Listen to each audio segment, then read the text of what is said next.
So here we have this Furologee sofa table. Now in this video, I'm going to unbox it, show you how to put it together, and then I'll give you a quick review.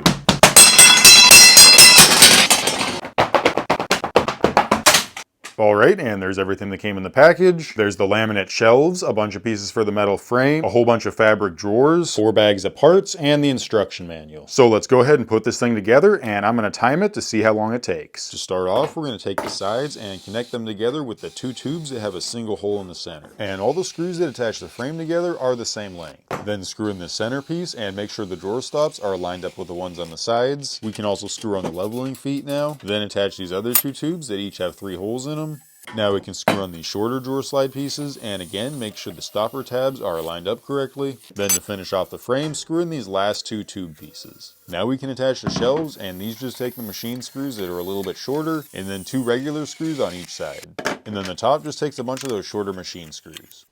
This center shelf has a backer piece, and that's screwed together through some pre-drilled holes with the regular wood screws. Now we can put together the drawers. They just fold out like this, then you can put the bottom in, then we can stick the handle on and attach it with 2 screws with 2 nuts on the back side. And then it's going to be the same thing for all 6 of the other drawers. Pretty easy to put together, just not the most sturdy. And then once you get those put together, you can slide them into place. Alright, there we go, it's all put together. It was pretty simple, and the instructions were easy to follow. And it took just about 23 minutes. The top is made of particle board and laminate, and it measures about ½ an inch thick. And then the frame is made of a square tube steel that has a matte black powder coating on. The drawers are a thin hardboard covered in fabric. They're a little bit flexible, but they work. And then these handles are made of metal with a black spray paint. The drawers slide pretty easily on this metal rail here, and they have a stopper on the back so they don't get pushed all the way through. The drawer slides pretty easily on these rails here, and they have stoppers on the back so they don't get pushed all the way through. The legs also have adjustable feet, which is great. There's a few different options to choose from, but I really like the rustic brown and black. I think they go great together. As far as sturdiness, this doesn't have any diagonal bracing, but as you can see, it's plenty sturdy. So yeah, overall, pretty neat sofa table. It has plenty of storage. It's also pretty sturdy and looks great.